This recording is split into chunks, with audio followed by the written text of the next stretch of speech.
Yes. Good evening, everybody. We are back. It's Sunday night at 7 o'clock, WOSFL Weekly.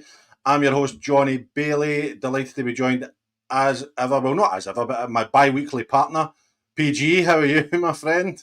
I'm good, mate. I'm good. I'm just thinking, I hope my missus downstairs doesn't hear me referring to you as my bi-weekly partner. We might get all right. Not a great result for us yesterday. And then I know, but was it really though? Were you really doesn't help. And then was it one of the ones yesterday where you're actually cheering under your jacket because it was funny. Ronnie McDonald on our coaching staff after the game was winding us up and he's like, the manager, aye, Dom, I know you saw Paul celebrating when the Port scored, didn't you? I was like, it was. It was what it was. We're all right. Listen, it's good to have you again. Apologies for last week. I was the missus dropped a hammer on me and reminded me that she was going to a wedding fair on Sunday and wasn't going to be back in time because she was going out for dinner. So bad Jonny. Apologies, PG letting the side down. See, to be fair, mate, there was hardly any games on anyway. It was the best week it could have happened. I know, mate. I know. Thankfully, Jack Frost done me a favour, so I don't know.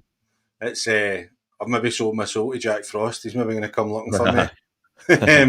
I don't know what's going to happen. Some would say it's maybe already happened, all the bad stuff. But anyway, if you're watching us, good to see people checking in already. As always, get in touch with us. Give us your comments, questions, anything you want to share.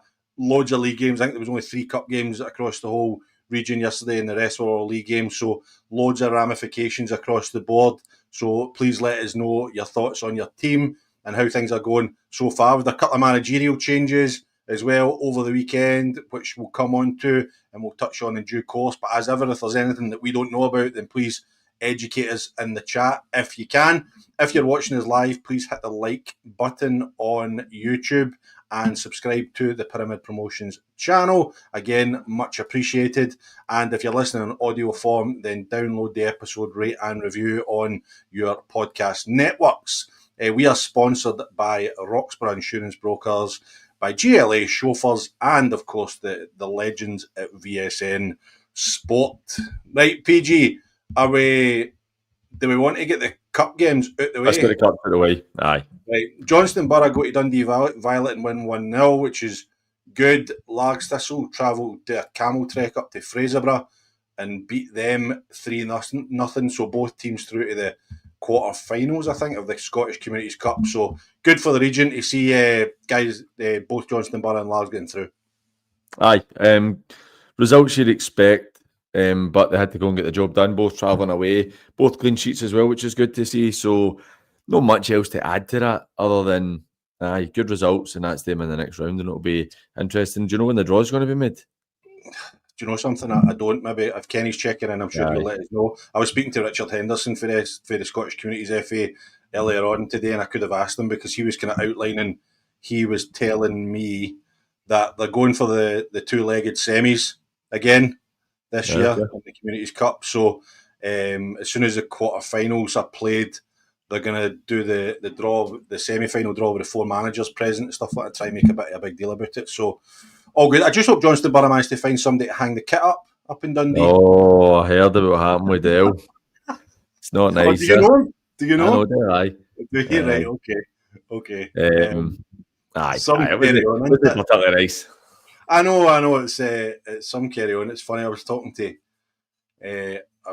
Greg Mitchell at Johnston Borough, and he was saying that they go to Dundee Violet to get into the quarterfinals of the Scottish Cup, and then they play Auchinleck on Wednesday night, first game under the lights. 2 massive games that's really going to have an impact in their season, and all MDs want to talk to them about is a kit man. Do you know what I mean? So as a scanting. I know, but a good result for both teams. And I don't know, do you want to touch on the Auchinleck Johnston Borough game in midweek while we're on Johnston Borough? Well, why don't we talk about it? Is that one of the many cup games, or is that a league game? I've literally been. No, it's a league game. It's a league game. We'll talk about it when we're on the league then. I know it's a massive game on Wednesday night, so should get us all along. I can't. I've got training on Wednesday. Oh, use the Monday Wednesdays. Aye.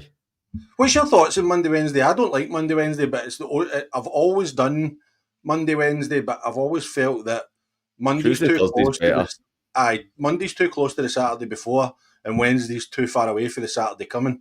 Do you know what I think? And I know a lot of players would disagree with me, but they'd be wrong. See a Monday, Wednesday. Monday should be your easier night, and Wednesday should be your hard night.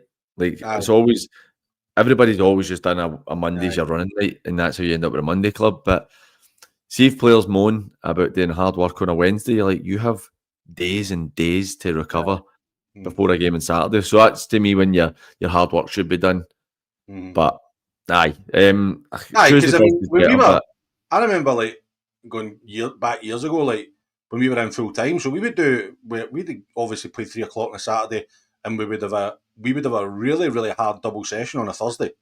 Aye, you know, like, and it was never even thought about that we wouldn't do because we were usually off on the Wednesday, so we would come in and we would get a doing on the Thursday. We'd run in the morning, and then we would go out again and do like a really intense possession games, whatever, something like that in the afternoon. So there's plenty of time to recover. But I just think, definitely. But you can't really give them and the thing is, you give them a hard session on a Monday. It's only 48 hours after a game. Maybe a few boys you're not ready. You're not recovered on the Sunday, and you know, it's no for me. But anyway, as I said, it's what I've always done, which is weird. But anyway, a wee digression there, right into Premier League. Auchinleck beat Beath 1-0, and then also affecting at the top of the table, Cumnock go to Troon and beat them 1-0. We had Now Ayrshire Radio, we had Evan up at the Cumnock Troon game, and I don't think it was much of a game. I think both teams just kind of cancelled each other out, and Cumnock managed to sneak the victory. But a really good victory for them, going away to Troon and coming away with a win. Great victory for them, put them into second in the league. Troon, I'm just looking at recent results. Obviously lost yesterday, lost to Arthurlie 3-0 a couple of weeks ago. Beat Kilwinning, edged by shots, edged by Renfrew, beat Beath in penalties, lost to the Borough, lost to the Bens. They've not been in a great run of form, and it's not the form you need if you want to go and win the league. And obviously with Talbot getting the late winner yesterday against Beath is massive for the fact that they're only 8 points behind with 5 games in hand. So Troon, I think, have potentially blown any chance they have a win in the league. I think that yesterday losing 5 games is too much. Aye, well, you look at the Scottish Premier League. No team has ever won the league by losing more than 5 games, and that is a longer season than this. I don't think that you can afford to lose 5, 6, 7 games and win the league. So I'd say that it's not completely done for them, but you're now at the stage where they cannot have any other slip-ups. If they do, then it's completely gone for them. Aye. And then we've got Auchinleck who are in action, as we said, on Wednesday at Johnston Borough, and then both sides are idle again on Saturday. Well, not idle, but they're both in cup action next Saturday. So Auchinleck will be looking to Wednesday night to close the gap even closer to the guys at the top. But what about Cumnock, though? We were in Cumnock, PG. Brilliant. It's I've said for the last few years, I think that Cumnock have been not achieving what they probably should do. They've invested heavily in that squad. It's taken a bit of time, but it looks like they're starting to get there now. And they were talking about last year being their highest finish in the Premier, like since it's been redone. And even in 7th, that's probably not good enough for Cumnock. That should be a bad year for Cumnock, not the best year. And I think that they're definitely moving in the right direction. And potentially, if they win their game in hand, they're only 3 points behind Troon, played the same games. Again, I don't think Cumnock will win the league. They've only won 10 out of 17, but they've absolutely guaranteed promotion in my eyes. I think that they're going to seal that within the next 3 or 4 weeks. So, it's a really good result for them, and they seem to be going in the right direction now. It's funny because about 3 weeks ago we were talking about the gap at the top, like being quite concerning for Auchinleck, and it's just amazing how quickly things change in football, isn't it? I know, and that's what I was going to say. The guys are talking about Jordan Longmuir played for Auchinleck on Saturday. I don't know if that was an injury to Willie Muir or whatever, but it's good to have a quality backup like Jordan to come in, masses of experience to come in and keep a clean sheet. You can see why I know they only brought him in a short-term deal, but you can see why when he can step in that kind of notice. Jordan's a cracking goalkeeper, even though he may be a wee bit older now, but he's definitely a good goalkeeper. Lots of experience.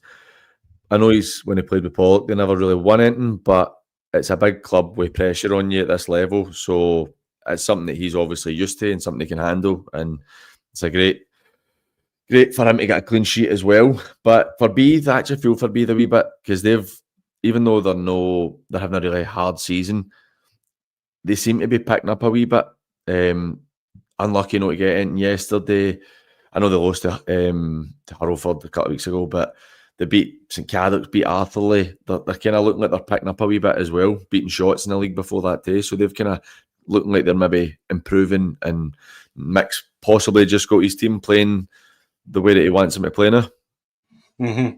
Yeah, it looks as if they're starting to make progress. Glenafton pick up a much-needed win against St Cadoc's, who Gary Muir left St Cadoc's during the week, and Chris Wilson from Dalry is going in there as the new manager. So is that right? That's right. Yeah, it was announced just kind of late last night. So, and the two existing coaches, apologies, I've forgot their name. I seen it on X that were at Dalry are going to take over as managers. That'll be Graham. That'll be Graham that'll be taking over then. Graham and another gentleman. I'm not sure. But good. Interesting, Chris, getting in there. We've often said about managers, the quality of managers in the lower leagues getting opportunities in the top division. So fingers crossed he goes up there and does well. What do you think of Chris taking that? I think like for them it's a decent appointment. Chris knows the level really well. But what do you think for him? I'm not sure that's the right job for him to take. I appreciate it's a Premier League job and you're jumping up a few divisions, but I don't know if that's the right job. I think like you said, it's an opportunity to go and test himself in the Premier League. He knows there's no relegation this year, so you can really look now between now and the end of the season at what you can build into next season. And one of the things that Chris done really well at Dalry was sourcing players and getting players in. And if we know the budgets are going to be a lot less than they were previously at St Cadoc's, then I would imagine that's probably what he's going to try and do, is identify those kind of, I don't know, like, I don't say bargain signings, but do you know what I mean? Those wee kind of rough diamonds that he can go and get to bring in to come and play in the Premier League. But I think sometimes you've got to take an opportunity, though, PG. Do you know what I mean? I know, and I know it's hard because as it's 3 divisions you're jumping up, and even though the budget won't be what it was before, St Cadoc's has still got a couple of boys who'll be on £100 a week or whatever, so they've still got a wee bit of money there. And see if he can do a good job there, and a good job being win a few games to the end of the season, maybe 3 or 4 games to the end of the season. That's a good job in my eyes. Then it does put you in a shop window potentially for something else. I just feel like St Cadoc's are a club who are on the decline, and unless somebody comes in with money, I don't see how they're going to be able to bounce back. Aye. One thing I will say about Chris is my dealings with him is he knows what he's very kind of knows what he wants and stuff like that. So I would expect him to have exhausted every kind of avenue in terms of making sure that it's the right club for him to make that jump. So good luck to him. I hope he does really well. But a good win for Glenafton. They badly needed to get. Definitely. They've obviously had the great start to the season, and then they've just fell away. Hardly won. Is that only their second and 12 or something like that, or something like that? At this point in the season for them, and it looks like they're going to miss out on the top 8, which will be disappointing again for them. But on the flip side, you maybe look at it positively and say next season they might be a team who can actually go and try and push to do well in the league. Mm-hmm. Yep, no, definitely. Coinnan, I think Coinnan have just got the sign over Drumchapel. Seems that way. Craig's just saying there that Buffs have put 12 past them in 2 league games, 8-1 up there, or 8-3 or something up there, 8-2, and then 4-2 at home. So Drumchapel just quite a hard team to predict, aren't they? Like Craig said, they get some good results and then they throw in the odd stinker. So I think that their squad's probably not got the depth that Hope would like. When they've got a full squad, they're a good side and they can go and win games and they can beat anybody in the league, to be fair, when they're on it. But I think if they have a couple missing, which I don't know if they did, but if they do, then they're no quite as capable as other teams. A big one for me, Pollock yesterday, really good result. I know Hurlford haven't been brilliant, but that's a good result for Pollock. The run of form's been really good recently, and they're putting themselves in a great position to try and get into that top 8 now. I mean, I've put the league table on the screen there for everybody to have a look at. It's him up to 5th in the league now. I know, really, really good turn of form for them, and it's obviously we brought up a couple of weeks ago the stuff after the Scottish Cup game, but 3-1 against Hurlford, 3-0 against St Cadoc's, 2-0 against Glenafton, 4-0 against Glencairn. Granted, they've probably had the easier run out of all the teams in recent weeks, but you still got to go and beat these teams. I mean, they beat Arthurlie, they beat Beath. Last game they lost in the league was 29th of November to Cumnock. That's a really good run they're on. Mm-hmm. Yeah, no, absolutely.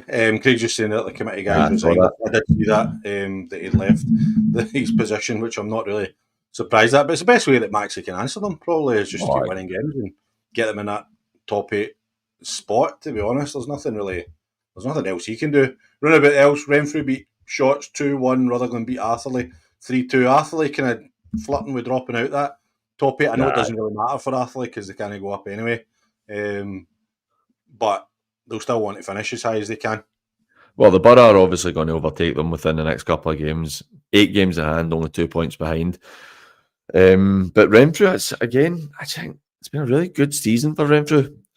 I don't think they'll make the top 8, but as I touched on with Glenafton, we're saying if they don't go up, which they won't, but if they don't go up, then you might be a really competitive side next year. Renfrew could be a team that could be possibly really competitive, and I think that's great for a club like Renfrew they've got a wee bit of money, but they don't have a lot of money, and they're well supported by the local area, and it's just really good for a club like Renfrew to be in and about trying to win trophies and stuff, because I think we know ourselves, it's not the easiest thing to do, but great result for them. What do we think with the Talbot and the Borough game then? What do you think on Wednesday? Oh, a cracker, I think. It'll be great. I mean, I hope the weather, I don't think the weather's to be great in the run-up to it, to be honest, but... Is it Beechwood or Keeney? It's at Keeney. It's the first, I think it's the first game under the new lights, aye. So... I'm sure they'll get a cracking crowd. I'm sure it'll be well attended. It'll be a really good atmosphere. I would, if I had to stick my neck on the line, I would sit squarely on the fence and predict a draw. It's a hard one, isn't it? I always probably lean towards the Talbot, but I wouldn't be surprised if the Borough were able to get a win, because you hate Johnston Borough. Aye, even though I've got a Borough top, but there's a lot of quality in that squad, so I think that they're in for or the fans are in for a right good game on Wednesday night anyway. Not be good if you can get out, and Craig's just saying that Auchinleck's not in great form. Obviously, Johnston Borough coming off the back of a really good win away to Dundee as well. But listen, I don't think Auchinleck's one of those teams that I don't really think form matters, to be honest. I don't know about you. Nah, no, they did just turn it on. I know, and Craig just mentioning there about with Clydebank falling behind the Lowland League, and Dumbarton getting closer to SPFL 2. There could be 8 places max if Dumbarton come down and Bankies don't go up. So it's going to be really interesting, because you're looking at that right now. So a couple of weeks ago, was it 2 weeks ago? I heard on the grapevine that Hurlford are going to be very close. I don't know if they're going to make the license. So I've heard that as it's just a rumour, but I've heard it, and we know Arthurlie aren't going for it. So you're looking potentially, like, if those teams finish in those top spots, then somebody from underneath is going to jump up. I know, that is the thing, because we're looking at it and saying, obviously Arthurlie can't go up. If Hurlford miss out, I'd assume the Borough's going to come in.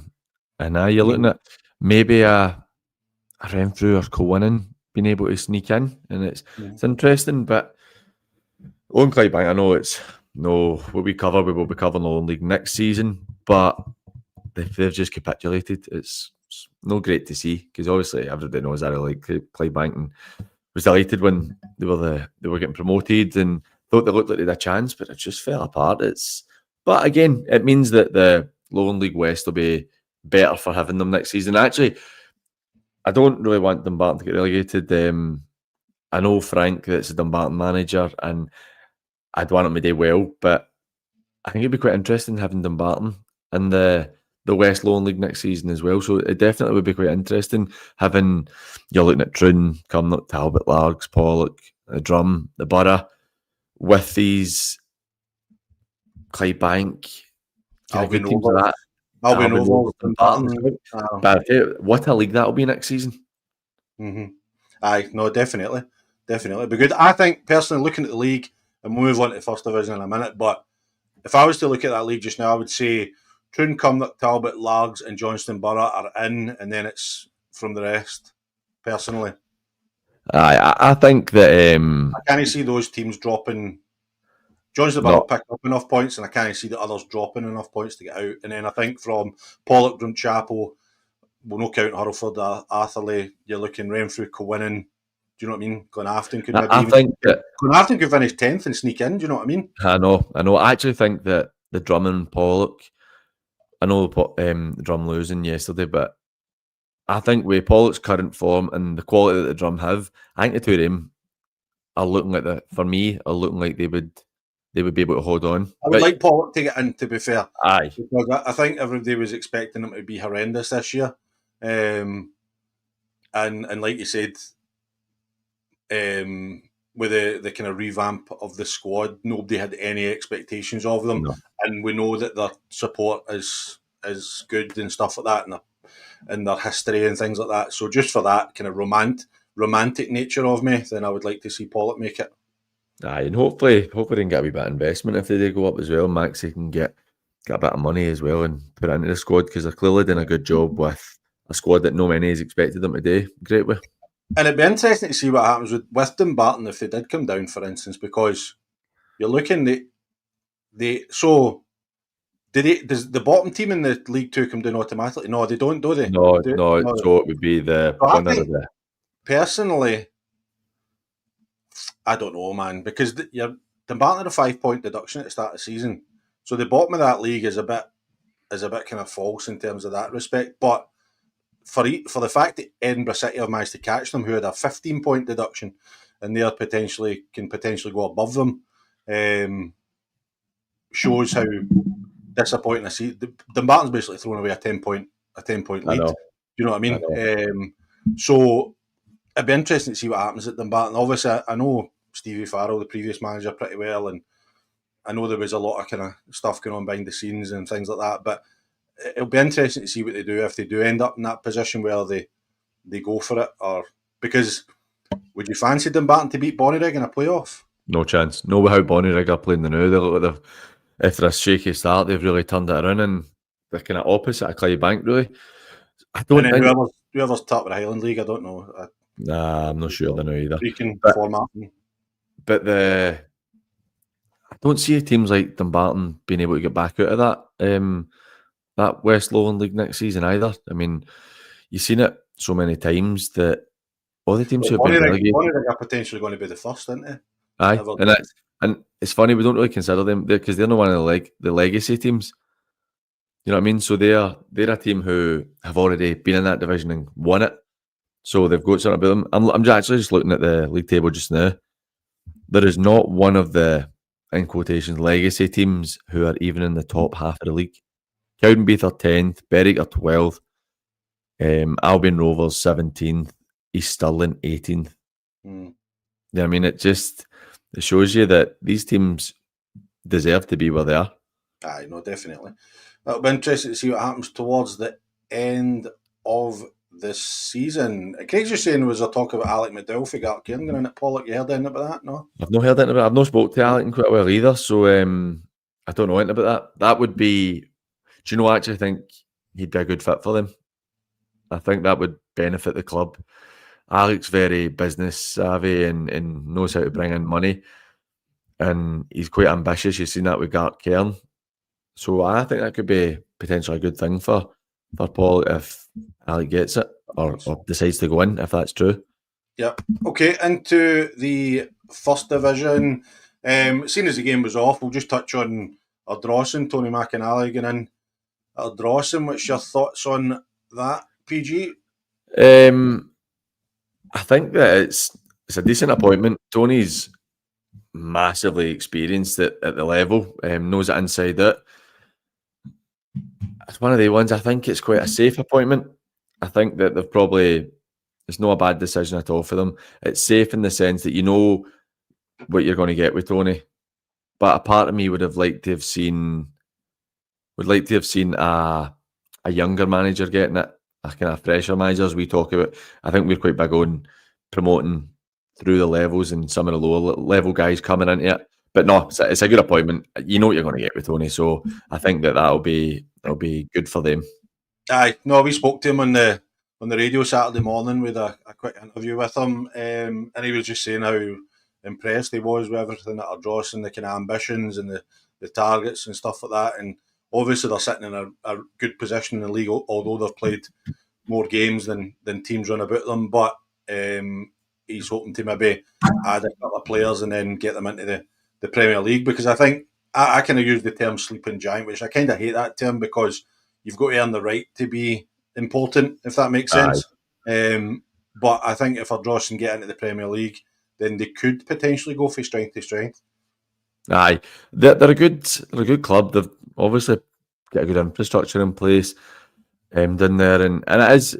But it's hard for me to say what you're saying, a sleeping giant, where I look at my whole time involved in this level, and they've been a good team at the lower levels, but never ever gone higher than what they are just now. But I think that they're a good side, good club, and no, you know something, you're absolutely right, mate. Because I remember playing against them when they were in the old district league in Ayrshire, and you're looking about thinking this is a cracking place to come and play football and stuff like that. But they were in the district league. Do you know what I mean? So a couple of my mates won the district league with them years and years ago, and absolutely loved their time down there. It's a great club. They always speak really fondly of it.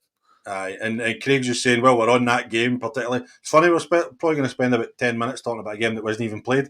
St Rock's putting a statement out saying about Irvine Meadow getting a player sent off and then taking him off. Did you see it? Did you see the statement? I've not seen it. I've heard about it, obviously. Right. But, so basically, St Rock's are saying that Irvine Meadow player gets shown a second yellow card and he never gets sent off, and then Jamie done the right thing, in my opinion, and took him off, subbed him off as quickly as he could, and then they finished the game with 11 men. So I'd heard that, I'm not sure who the player was, but he was number 6. He'd been booked, and then the second booking, the referees made a mistake and ticked it off against number 7, and it's just human error. And obviously, see, if I'm Jamie, I'm taking him straight off as well. But I wonder though, because Craig's obviously put on, surely Irvine Meadow can't be punished, it's a referee error. I understand that, but at the same time, the Rock are punished for it. But is this another similar to what we had with Johnston Borough? Aye, I think so. It was Johnston Borough that got docked the points, wasn't it? It wasn't. Darvel never got anything because it was. Aye. So it was, but again, it's no. I mean, what are Irvine Meadow meant to do? Are they supposed to bring it to the referee's attention and say he should be sent off? Do you know what I mean? So I don't see how Irvine Meadow can be punished, because they've technically not done anything wrong. Nah. You know, like, you can look at the Johnston Borough incident and say that Johnston Borough broke the rules by bringing on a 6th sub. Irvine Meadow haven't broken the rules by not letting the referee send this man off. So unless there is something in the rule book that I don't know, but for me, it's just a referee's error, and it leaves a horrible taste in the mouth of St Rock's, because obviously that was probably their last chance at getting up to challenge for the league. But I don't see any comeback if at all. It's going to result in them getting points or getting points taken off. Aye, it's the 15 back. I know they've got 3 in hand, but I don't see them being able to catch the Med. The Med are looking like they're too far ahead. But I actually looking at Rob Roy yesterday. I'm not surprised them beating Gartcairn, because everybody's going to beat Gartcairn just now. But didn't realise that Rob Roy had got himself into 3rd place. Quite interesting looking at that group. I know, again, Gartcairn are included in it. But 2nd, 3rd, 4th and 5th are all sitting on 27 points. It's really, really tight. again, the medal just too far away. But it's going to be really interesting to see who can come out on top of that wee mini battle they're having there. Mm-hmm. I think for me, Muircup beating Darvel 1-0. That's Darvel 2 defeats on the bounce for Nacho after such a good start. But this is probably where he's going to make his money, if that makes sense. When they have a wee sticky patch, they had that initial manager bounce. Players revert back to type as well. Aye, so that would have been an interesting one to find out how that game played out up there. But good result for Muircup, because I don't know, maybe I'm being a bit unfair to Muircup, but I always associate them with more exciting games than a 1-0 win. So maybe that's a good thing. Maybe Ross is happy with that. Well, we've got a comment here saying the Muircup and Darvel game doesn't reflect the scoreline. Darvel keeper had saved 10 or so good saves. So maybe it sounds like it's a bit of doing they've taken, but the keepers spared their blushes a bit. Aye. No, but great result from Muircup. They just need to, I suppose, try and get themselves back into contention and get caught up with all these league games that they've kind of fell behind a wee bit now, don't they? Aye. It's just one of the things that happens, isn't it? But I think that you're looking at Muircup have got a real good chance of making that top 8 spot. But do you know the result yesterday for me that it sticks out as well is Kilbirnie beating Nielsen, who we've waxed lyrical at times on the show, and now they're sitting in 11th place. They're really struggling. They only get wins or draws. Wins or defeats. They don't get any draws. That's seven wins and 9 defeats. Kilbirnie now putting themselves in a position where they might be able to get themselves into that top 8, and because they're only a point away from it. Their goal difference away from it.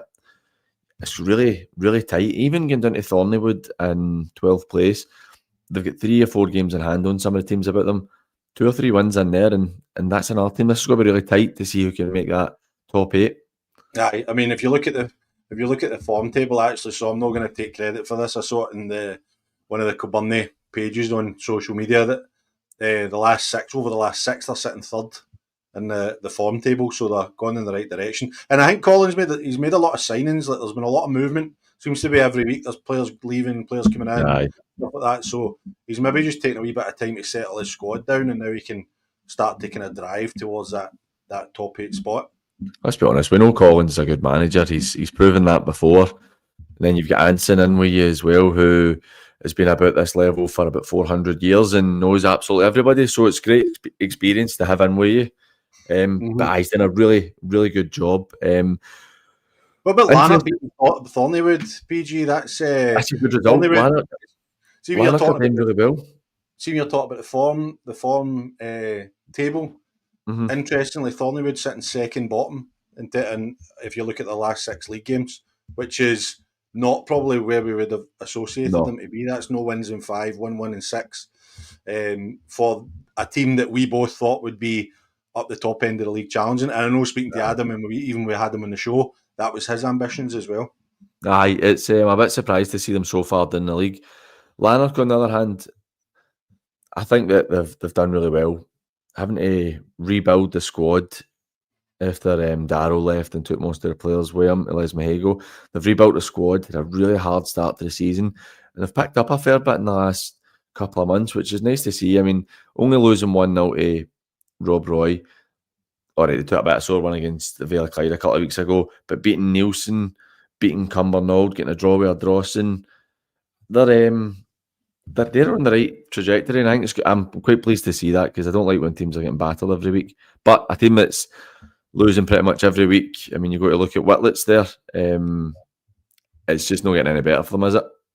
I know. It's just we spoke about that manager bounce with Nacho going into Darvel, and it just doesn't seem to have happened. I mean, 3 weeks ago they had a really good result against Kilbirnie at home. They beat Crossgates, Primrose, but then they go to Lochar Thistle and they're 2-0 up and get beat 4-3. Then they were 2-0 up against Vale Clyde and get beat 3-2. And then obviously they've lost yesterday to Peasy, 2-0 at home as well. So I think any kind of small smidgen of hope of them achieving the top 8 is gone, in my opinion. And it's just about next season, and it's just looking at what happens with the managerial situation for next season. I know the Bens weren't playing yesterday, or the one in league action yesterday, lost 3-1 to the Med in the Cup. But we never spoke about that game. That's enough about it anyway. They're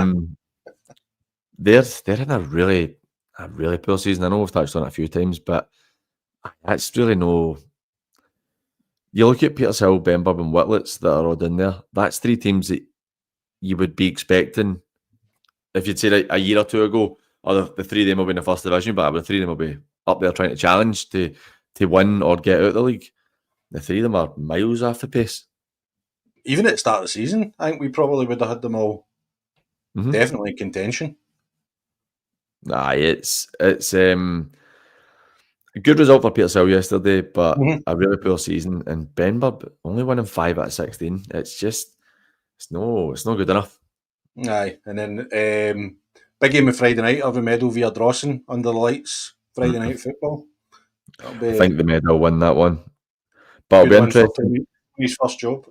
It'll be interesting though, because as we touched on, Tony's massively experienced, and if anybody can help them get something, then it's definitely him.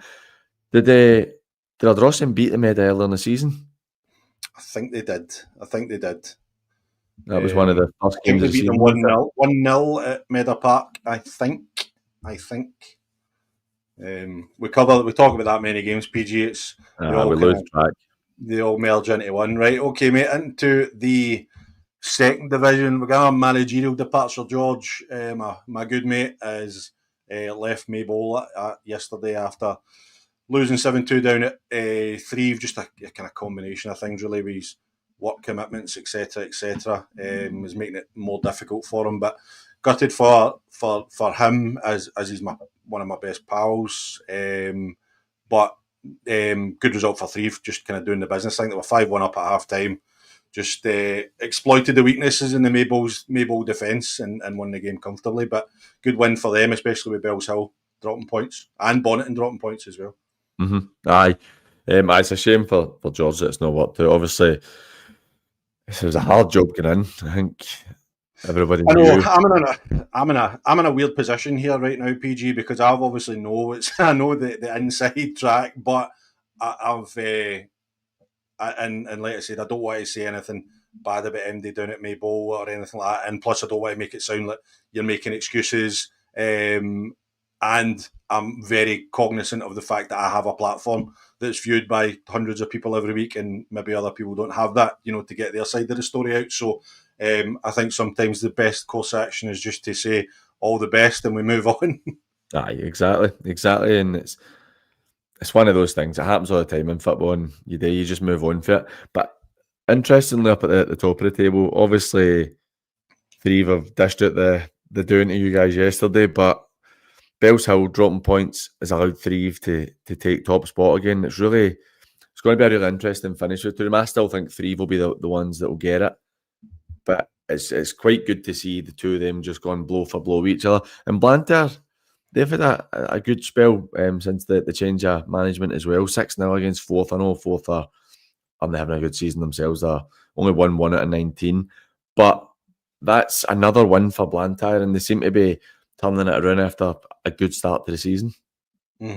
Yeah, no, definitely. Andy's really kind of settled in there. Do you know what I mean? It's just been pretty smooth sailing really since he went in, picked up some good results and getting them into good position in the league. What about Bonneton losing to Thorn? I was surprised at that. Thorn, that we spoke a couple of weeks ago about maybe they're struggling a wee bit this season, and Bonneton going well at the top of the league. And Bonneton are in that similar position to Ardrossan, where they've played more games than others because they've got the Astro surface. So they'll be really disappointed to drop 3 points at home to a team that they should probably be taking care of, I would say. You would think so. Based on form together with both sides, you'd definitely expect to have Bonneton win at that one. Good result for the Thorn. I'm pleased to see them pick up some points. The games they've obviously played, like you touched on, more games. I'm wondering if that's going to come back and bite them. I don't think it will. I think they'll get promoted, but just looking at the league table just now on the screen, Bonneton have played 20, so only got 10 left. Obviously, Larkhall have played 20 as well. But you look at Cambuslang, who had a good one yesterday. Only 8 points back, but 5 games in hand. there's a few teams about them. I think Maryhill as well will catch them with the games in hand. They've got Legs Mahago will catch them. So they maybe need to try and get another 3 or 4 wins, or they're going to be looking over their shoulder later in the season. I think Cambuslang are the team to watch, to be honest. Gate crash in that top 8, definitely. I think so as well.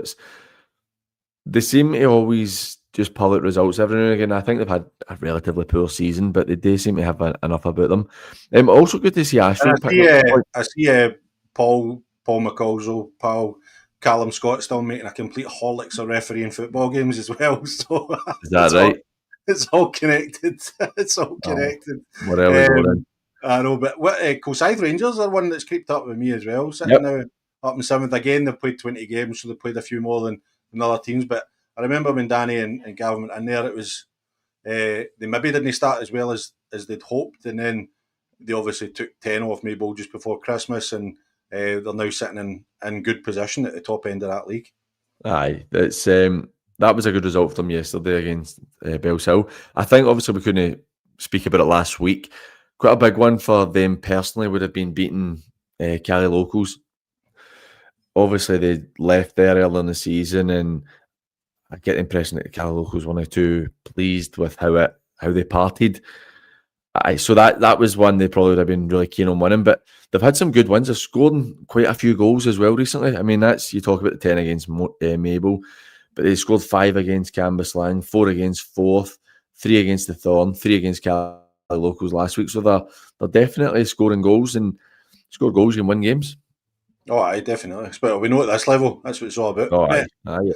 You know, it's I'm looking forward to seeing what the average goals was again.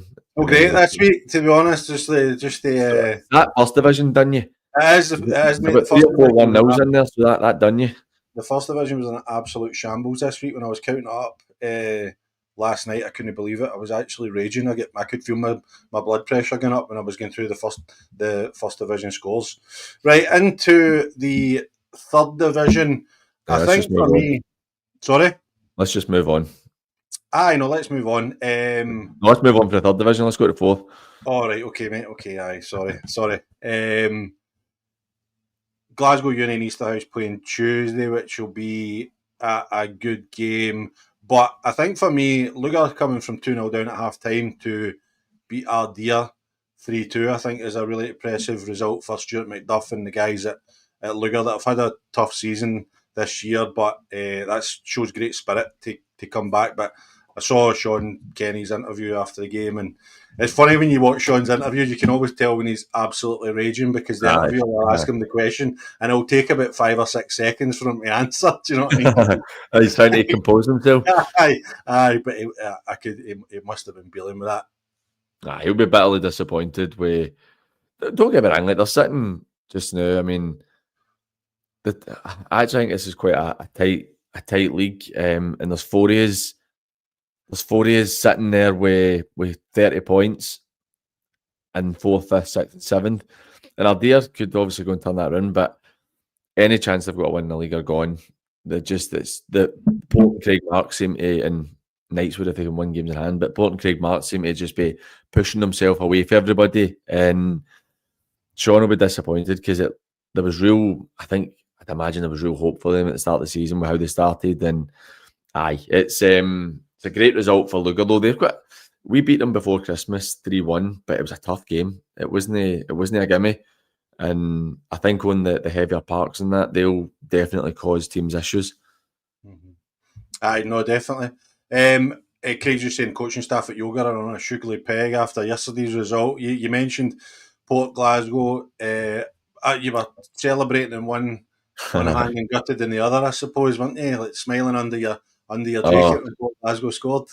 Honestly, it was the Port just, they showed a bit more experience than we did yesterday. They were hungrier for it. We've got quite a young side and we've got good quality in the team, but we lack the experience. And the Port were suitably, I spoke to Tam and Ali after the game yesterday, and I said they were suitably aggressive. They weren't like kicking anybody or anything, but they were very tenacious in everything they were doing. They were just very physical in a fair way. Every time we had the ball, they were right on top of us, and we just couldn't match the aggression for them, and it was a comfortable win for them in the end. I don't think we troubled their goalkeeper at all. Their first goal was a bit fortuitous. It was a cross that's just bounced and everybody's missed and it's went straight in. And then the second one, our right backs went to header it and had the old Sheriff badge head and it just went the wrong direction. They went through and scored, and then we went down to 10 men. But they deserved their win. They were a better side, and I think that it'll be interesting with them and Craigmark. We've got Craigmark Saturday. Sadly, I can't make it, but the Port will be desperate for us to go and do something there. But Craigmark are looking really strong, and an 87th minute winner, I believe it was yesterday as well. So actually, do you know what you're saying there about the Port Glasgow showing experience? And I think it's funny because the way you describe Port Glasgow is probably similar to how you would describe Craigmark. Aye. You know, and so that's probably why both those teams are doing so well at the top of the league, because they've got that experience and they've got that nous, if you like, to see those games out and to find that last minute winner when you're maybe not at your best or whatever. But both teams just been massively impressive at the top of the table, and it's looking like a straight fight between those two. But the ball very much still in Craigmark's hands, definitely. Knightswood take care of Glasgow Perthshire. Glasgow Perthshire 9-0, 8-0 up at half time. What do you say to your team at half time if you're 8-0 down? I can only imagine what the old man was saying at half time, to be fair. If the way he looks at you just burns a hole in your soul. But Knightswood are a good side. Again, you're talking about experience there. That's Knightswood have got experience in their team, and I think that it shows. It's probably why the three of them are in the position they're in. They've got good quality, but they've got good experience as well, which we're a young side. Dorai's a relatively young side. Girvan, they looked kind of all right when we played against them, but Ardeer as well. I just think that the three of them are probably the three that you'd expect to be up there because of the quality and the experience they've got. Perthshire, I don't know what's going on there. They just won 2 games at 19. We took 6 off them a couple of weeks ago, and they weren't awful, but they weren't very good either. They give away goals, clearly. Conceded 73 goals in 19 games. It's no great, but it's a good win for Knightswood, and it just keeps it a bit interesting because Knightswood I'd imagine, have still got to play the Port. I think they've got the Port next week, and they seem to have something over the Port. So that'll be a tough game for them. Dorai obviously winning 6-0 yesterday against Kello, which was a good result down there. Was that Chris's last game yesterday then? I think so. I think so. Good way to go. Mm-hmm. And then obviously Glenvale beating the Ants. The Ants, it's no really getting any better for them. Have we spoken about the Ants in the new management team? Did we speak about that 2 weeks ago? I think we did. I think we spoke about Paul McDougall going in there, didn't we? Aye. So it's a big job he's got in his hands there. It's a really difficult one to try and turn them around, but I suppose you don't have relegation, so he's got time. But 1 out of 18 for them is pretty shambolic, to be fair, considering they were in a higher league last season. I know, and Glasgow United beat 3-2 at home to Fanat. Good win for Fanat. Mm-hmm. But Glasgow United we were talking, who was it we said that they don't ever seem to, Nielsen, don't ever seem to draw. Glasgow United do have 1 draw, but 6 wins, 1 draw and 11 defeats. So it's good that it's bad for them. Mm-hmm. Aye, definitely. But tight at the top, it's going to be really interesting. And I don't know about you, but I think knowing Michael Pender as well at Knightswood, he'll be wanting to just keep winning games and seeing what they can do. Do you know what I mean? Because you never know.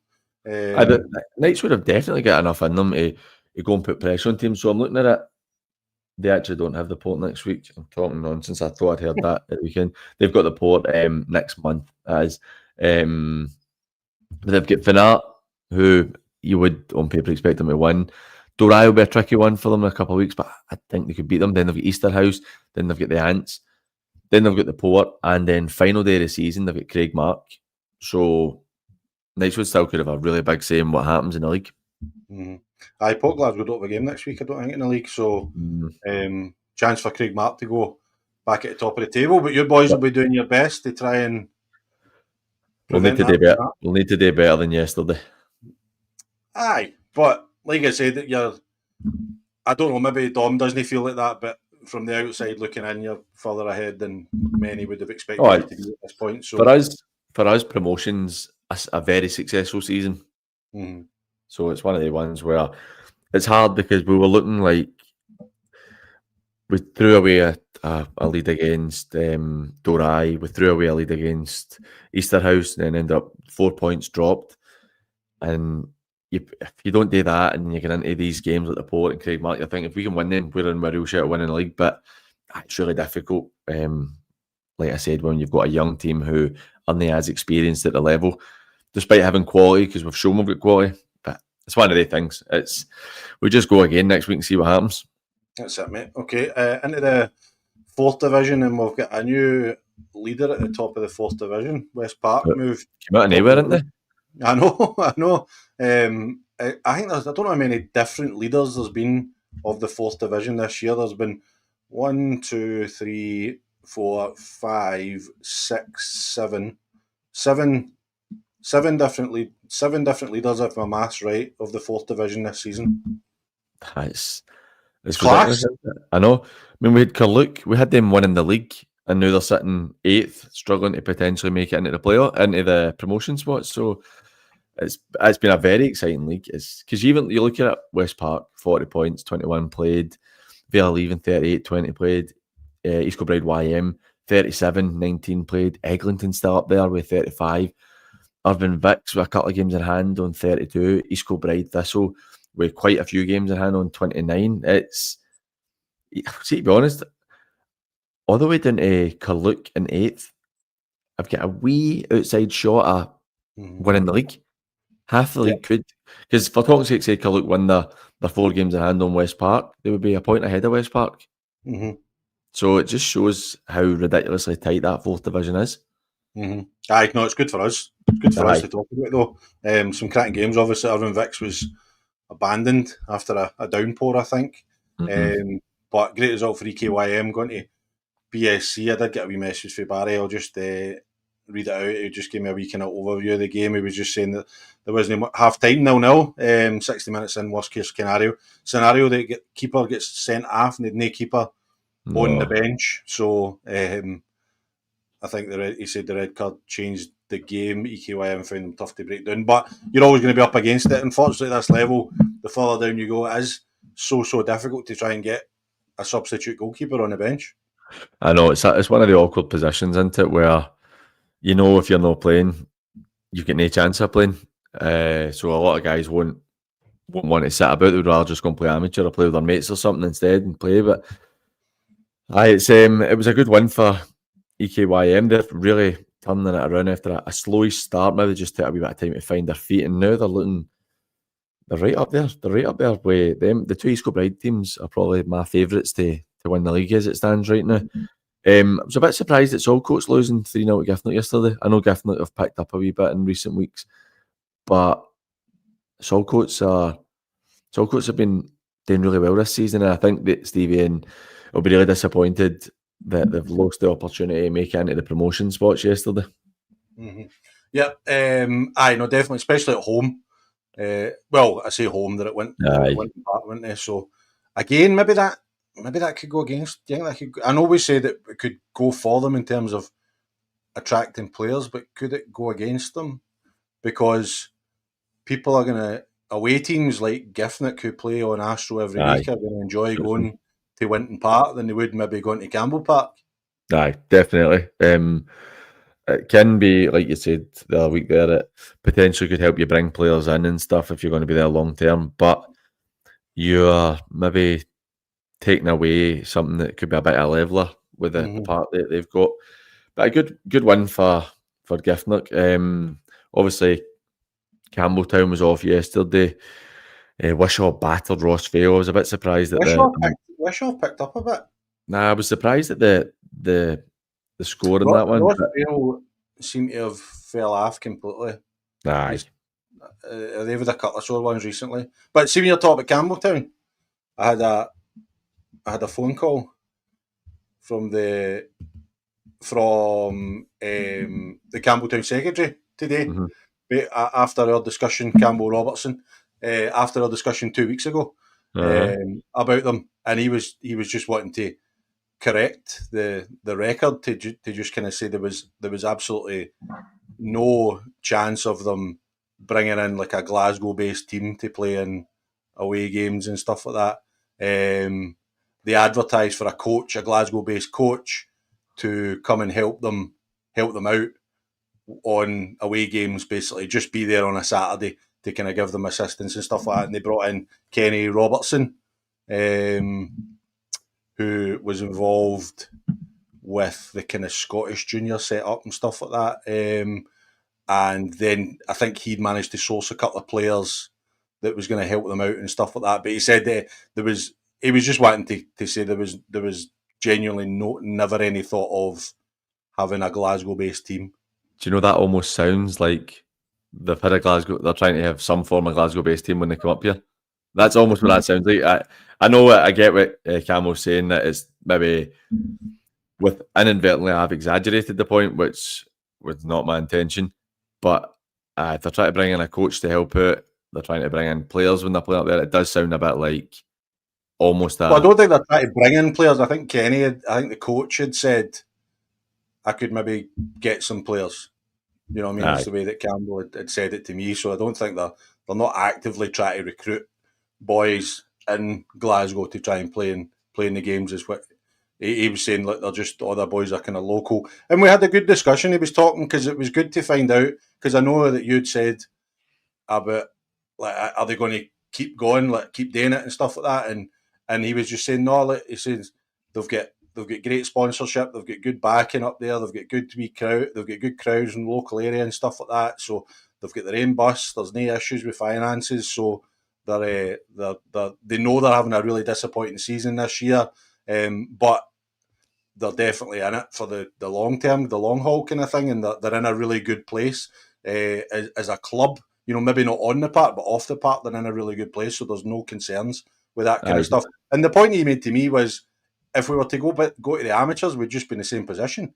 Do you know what I mean? Because we'd have to go and join the Caledonian League or do you know what I mean? Something like that. So it's just exactly the same. So it was a really good conversation. I said to him, I says, look, this is great, because we have discussions on the show and we put things out there and we hear things from people and we hear rumours and hearsay, and we just talk about it. We're no journalists. We're just two guys that love the level and love just talking about what we hear.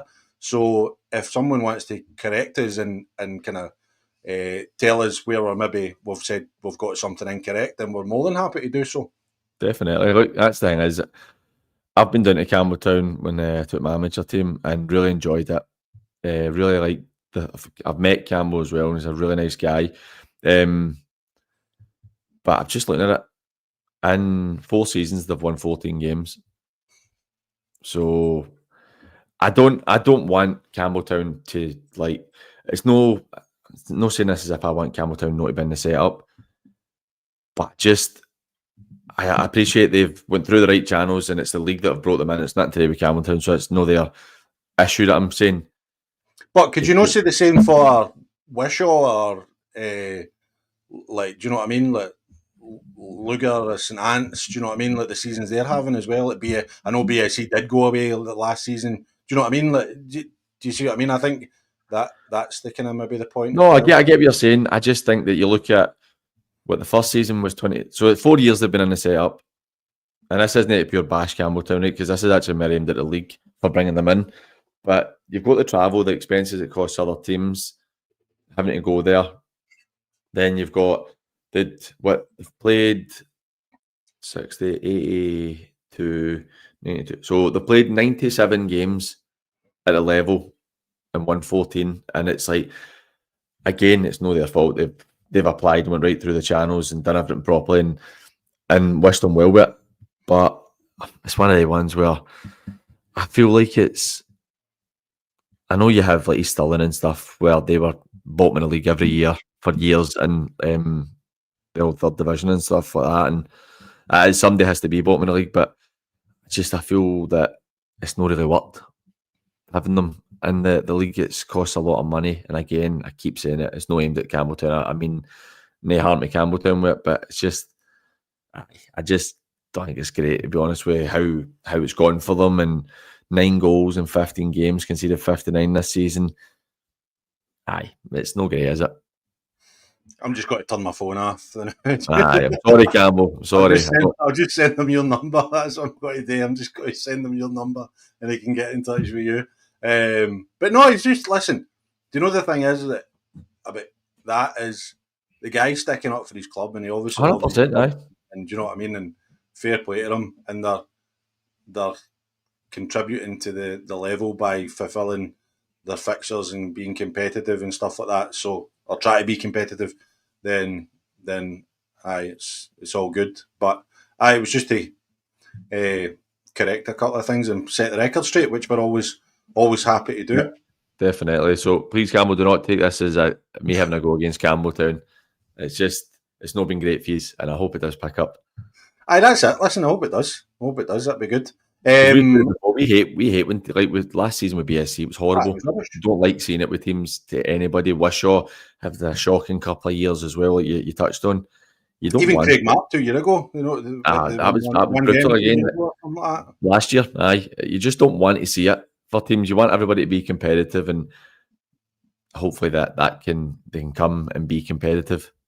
Mm-hmm. Yeah. Okay. Just one wee thing before we finish up. Just Craig's just talking about the AI club, Saltire City, have decided to go into the south rather than the west. Interesting. I just see if I don't know if it's Paul Davies that does the stuff with Saltire City. I know he's like the manager. I don't know if he does it. Who's Paul Davies for? He was New Main's manager years back, and did the Down the Divisions podcast. It was about the lower league, about juniors and stuff.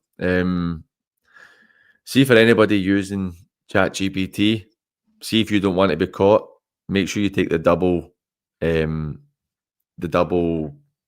what's it called? Double dash it, right? Because it's a giveaway that you're using ChatGPT. So take it out if you're going to use it, and punt it off as your own stuff.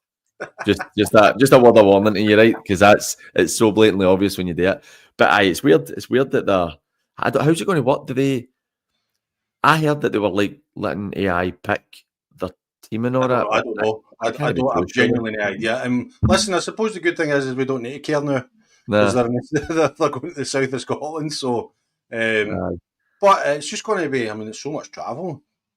I know. You know, how do you get boys to sign up for that? And Craig's made the point about them going into south of Scotland tier 6 and rather than coming into the west of Scotland at tier 10. But it depends what their ambitions are, and like you said, the travelling that it's going to involve. It's similar to, like, in a sense, where we're just obviously talking about Campbelltown, and teams are having to travel to them every other week. And I wonder if teams in the south, are they going to be happy having to go and play a Glasgow-based team or a West-based team? Sorry, should I say? And the league, I don't know. I'm actually intrigued to see how it's going to go because it's interesting. Aye, well, the league's let them in, so I know. That's the thing. It's not the clubs. The clubs have to go and try and get into leagues. You know what I mean? It's up to the league to decide what's best for them. Mm-hmm. Aye, I see. I'm just looking at the social media there. I see they've started signing players and stuff like that as well. So, aye. Do you see the double dash in the captions? I've not seen it. No. But aye, it's interesting, but it'll be an interesting one to see. But Josh is just saying there, it's basically what Threave have done, but vice versa. But I don't know. I don't know if the south. I don't know if south of Scotland's worth the hassle, to be honest. See, for me with Threave, right, I've said it loads of times. And obviously, Josh has brought the point up. Thanks for watching, Josh. I appreciate it, mate.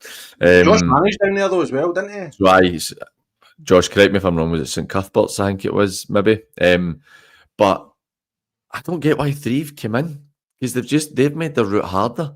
Aye. Like, because with that team they've got,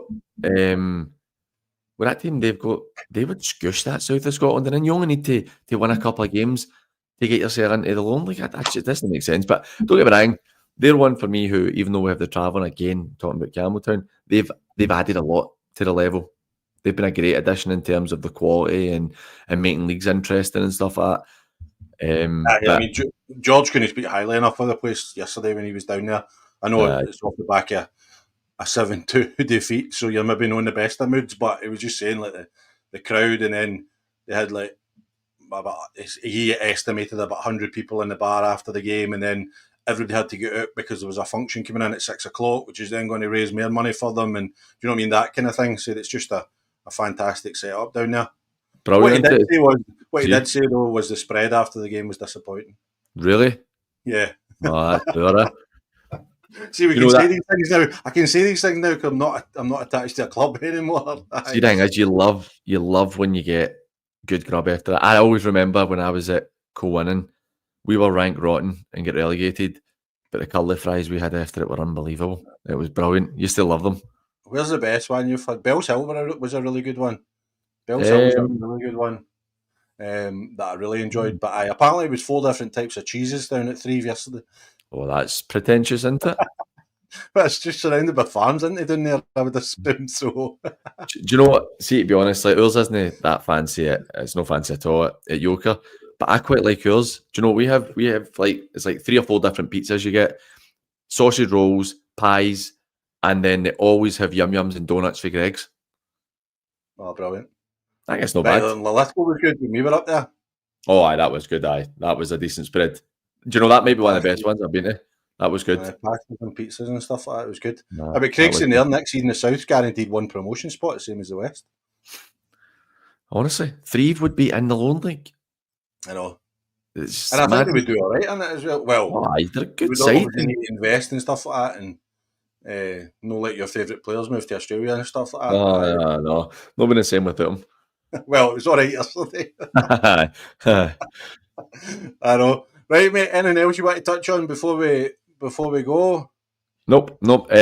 Just looking forward to seeing what the results are with Talbot and Johnson Burrigan on Wednesday. It'll be interesting. That'll be good. And again, the Meda Winton game on Friday night, I think that'll be good. It's good Friday night football. What's your thoughts on that? Getting the games on Friday night under lights? I think it's brilliant.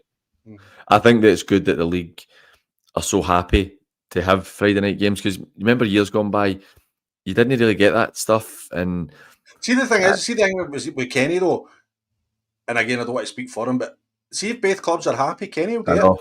I know. See if both clubs go and say we want to play at 3 o'clock on a Thursday afternoon, as long as everybody's happy, Kenny will do it. Do you know what I mean? I know. It's just he's so accommodating when it comes to stuff like that. That's why I hate when people levy things at him that he favours other teams over others and stuff like that. He's got an impossible job trying to arrange all these cup fixtures, and he does a great job at accommodating things like that. So the Friday night stuff, there'll be a great crowd up there on Friday night. That'll be a cracking crowd. Aye, Friday night games are great, and it's really, people want to go. Seeing a Friday night, people do want to go to the football, and you can have a couple of beers, and it's a good atmosphere to go. So I think that's a positive that we get as much of that as we can. Yeah, I'm looking forward to seeing how the Johnston Borough Auchinleck game comes out as well.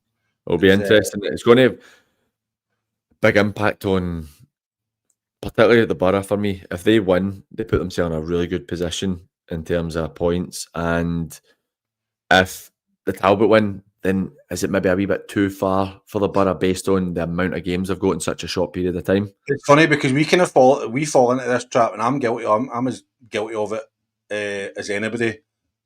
Like, you tend to just think things are done. You know what I mean? But there's always no. You know, like, I know we've spoken about it before, but things like Irvine Meadow and stuff like that, and you just never know. There's still so many games to get played. Talbot's 20 plus games. Johnston Borough is the same. You know, there's going to be so many twists and turns. That is the thing. It's a real 6-pointer. If the Borough win, the Borough go 4 points behind the Talbot with 2 games in hand. But if the Talbot win, then the Talbot are, I'm saying dumbling up 7. Actually, they go 4 points behind. The Talbot win, they go 10 points clear, and it's only 2 games in hand, and it becomes a real different way to navigate it, because, like you said, I mean, the Borough have still got 19 games to go.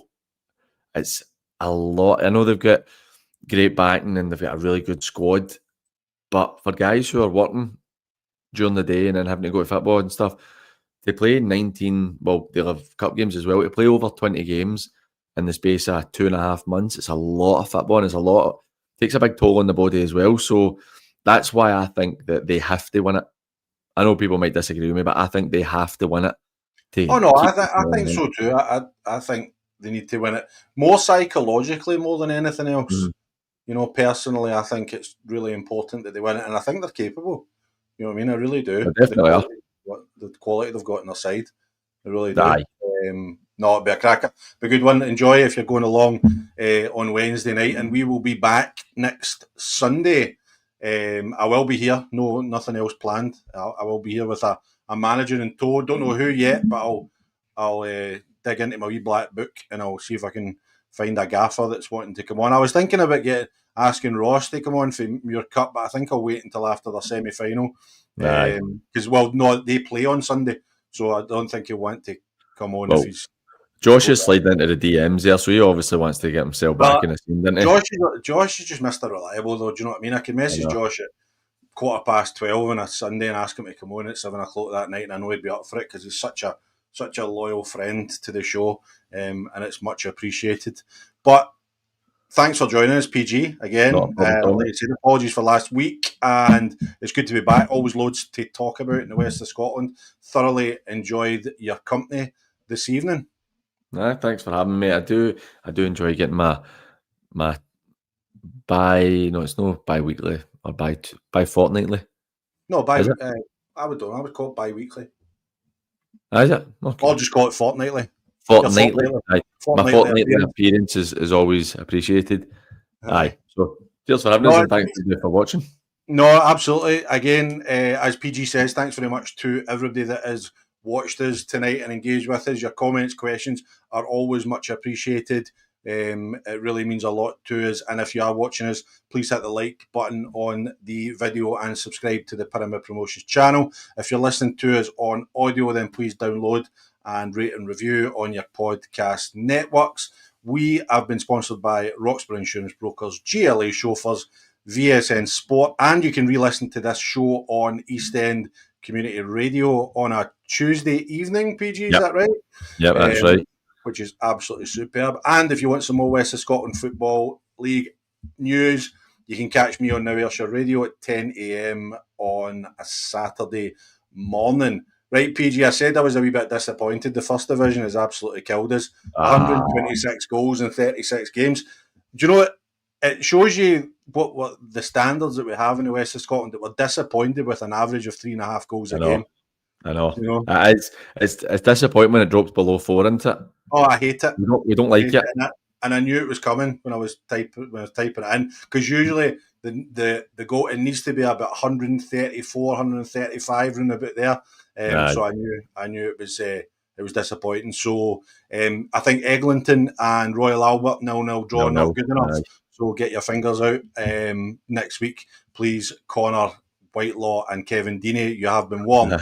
Okay, until next week, I look forward to seeing you then. Thanks everybody for watching and taking part. I've been Jonny Bailey. He's been PG. Take care of yourselves and each other. Cheers. Cheers. See you later.